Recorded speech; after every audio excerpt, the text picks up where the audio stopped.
자, 이재명이 아들 문제에 대해서 주말 사이에 총 4번의 사과를 했다, 이렇게 말을 하는데요. 자, 이 아들의 이 성매매 암시한 글이 잇따라 지금 막 나오고 있습니다. 자, 그런데도 불구하고 물론 윤이 조금 더 앞서는 차이가 늘어난 리얼미터 조사 내용도 생방송에서 말을 했습니다마는 한국사회여론연구소 조사에 따르면 이재명이 40.3, 윤이 37.3 정도로 2.9% 차로 이재명이가 지금 앞섰다라는 여론조사 내용도 나오고 있습니다. 이 내용은 지금 이재명의 아들 문제, 김건희 문제가 동시에 이렇게 터진 부분이 반영이 되었는데 11월 29일에는 윤이 41.8대 이재명 39, 12월 6일 윤이 41.2대 이재명 37.9, 12월 13일 윤 42, 이재명 40.6이라고 이야기를 했는데 이번에는 역전이 됐어요. 자, 그런데 이재명 아들 문제나 김건희 문제 두 개 다 지금 사실상 후보 측면으로 봐서는 중대한 문제가 있는 거죠. 특히 이재명 아들 문제는 도박과 성매매라는 부분인데 이재명이가 결혼 안 한 이 아들에 대해서 관리할 능력조차도 없는 상태인가. 이재명이의 이 주변에 그동안에 조폭이거나 질 나쁜 부동산 업자들이 쭉 붙어 있었는데 아들도 멀쩡한 가정에 나서 자기는 옛날에 환경이 안 좋아서 그런 어떤 주변에 좀 창피한 일들이 많이 있었다 하지만 자기 아들은 그렇지 않을 건데 왜 그런가? 저게 이재명의 어떤 영향인가? 이런 문제에 대한 의문이 나올 수 있는 그런 상황이에요. 근데 이재명은 지금 장남 논란에 지금 몸을 사리면서 자식 둔 죄인 코스프레를 하고 다니고 있습니다. 그래서 계속 고개를 숙이면서 슬슬 기어다니고 있어요. 그러면서 심지어 이재명 아들 의혹에 대한 공작설까지 이야기하다가 이렇게 하는 것이 지금 좋지 않다. 그렇기 때문에 자제하는 게 좋다라는 이야기까지 등장한 걸로 보입니다. 그런데 이재명과 윤석열이 이재명 아들 문제는 지금 당장 딱 떨어지는 법적 문제로 보이는데도 이렇게 지금 나타나는 이유가 뭘까? 김건희하고 문제를 봤을 때 김건희는 이미 익숙해져 있는 상황에서 그 사람의 지금 이 경력 논란이 지금 디테일하게 나오고 있는 거고 이재명의 아들은 익숙하지가 않았어요. 사람들은 이재명이가 아들 둘이 있는지 자녀 관계가 어떻게 되는지 잘 몰랐습니다. 철저하게 베일에 가려져 있다가 이번에 터져 나온 거죠. 그런데 이재명이 여기에 대해서 지나칠 정도로 저자세로 지금 가면서 사과한다. 자식을 둔 죄인이니까 필요한 검증은 충분히 하시고 문제가 있는 점에 대해서는 상응하는 책임을 지도록 하겠다고 말을 하고 있습니다. 윤석열은 자기 부인의 의혹에 대해서 사과했지만은 그렇게 사과하는 윤석열의 모습이 밑에 살살 기어다니는 이재명의 저 야근 처신보다는 다소 뻣뻣하게 보인 게 맞아요. 그리고 부인에게 제기된 일부 의혹은 해명이 됐다지만 해명이 되지 않고 있는 의혹들도 여전히 남아 있습니다. 한국사회여론연구소 조사에서는 이재명이가 0.3 하락, 윤이 4.6 하락, 리얼매터에서는 윤이 0.8 하락, 이재명이가 1.7 하락.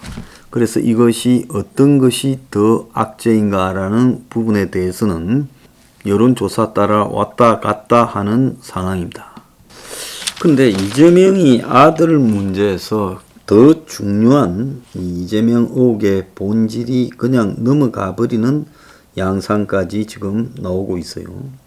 원희룡이가 지난 금요일 날 이야기를 했지 않습니까? 유동규가 검찰 압수수색 직전 창밖으로 던진 전화기를 주워간 사람은 이재명의 핵심 척근인 정진상 선대위 부실장의 지인이라는 겁니다. 그러니까 정씨 지인이 CCTV에 얼굴이 안 나오는 각도로 걸어가 이 전화기를 가져갔다고 원희룡이 주장했어요.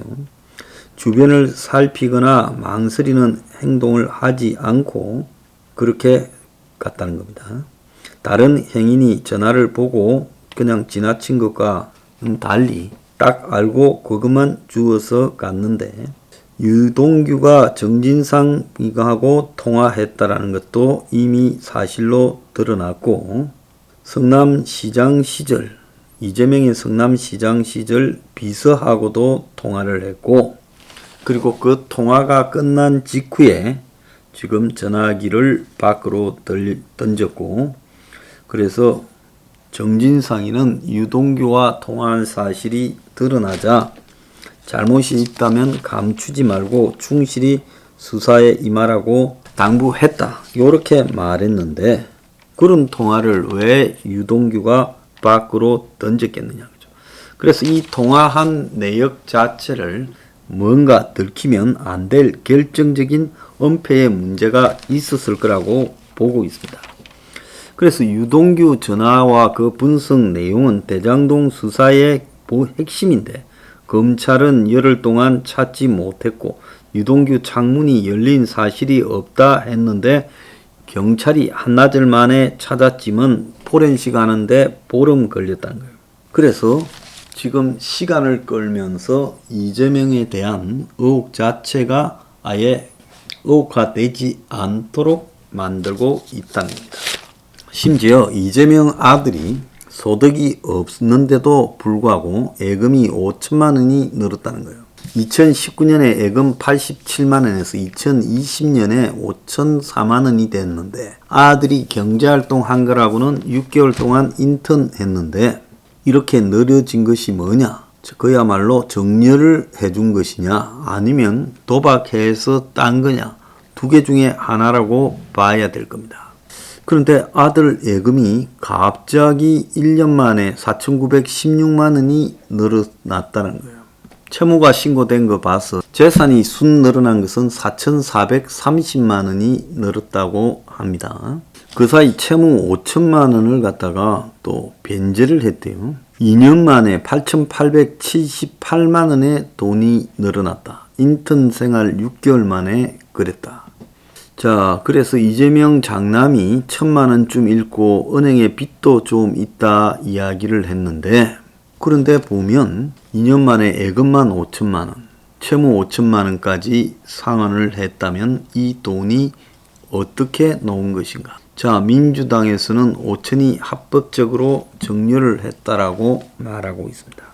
아들 논란 이재명 부부가 지난 일요일 어제 성경책을 들고 여의도 순복음교회 주일 예배에 와서 머리를 숙이고 기도하는 모습을 보였어요. 자, 이 분당 우리 교회에 등록을 했다가 나가서 제적당했는데 이들이 지금 일요일 날 성경책을 들고 여의도 순복음교회에 나갔다. 그래서 전체적으로 보면 이재명과 김건희에게 같이 의혹이 생겨도 전체적으로 보면 이재명에 대한 국민의 지금 기대치는 너무 낮아져 있어가지고 이재명에게 뭔 일이 더 생겨도 크게 충격적이지 않은 양상이 전개되고 있다는 게 이게 우려점인 겁니다. 이재명에게 앞으로 둘째 아들이 무슨 이야기가 터지고 또 부인이 무슨 이야기가 터진다 한들 이재명에게 치명타를 줄 수 있겠는가?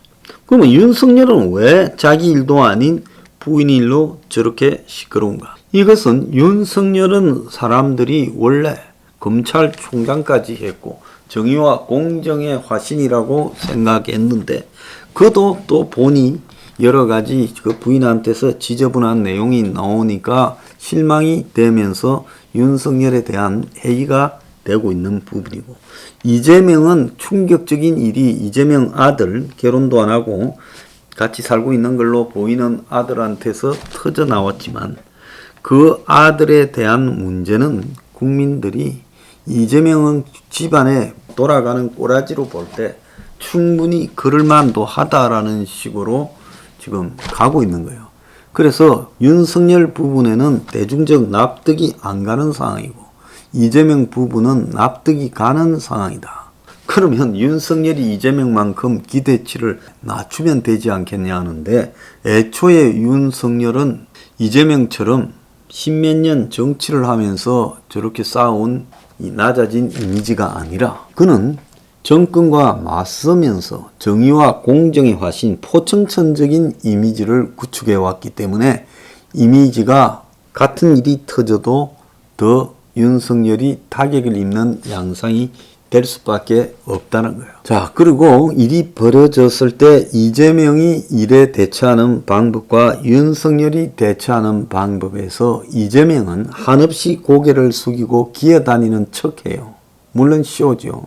윤석열은 뻣뻣하게 거기에 좀 저항감을 가지고 맞서면서 불쾌한 모양을 띄어요. 이것이 또 다른 부분으로 데미지가 터졌을 때, 의혹이 터졌을 때 이 윤석열 쪽에 그 데미지가 더 크게 만드는 이유지 않은가, 그런 생각을 합니다.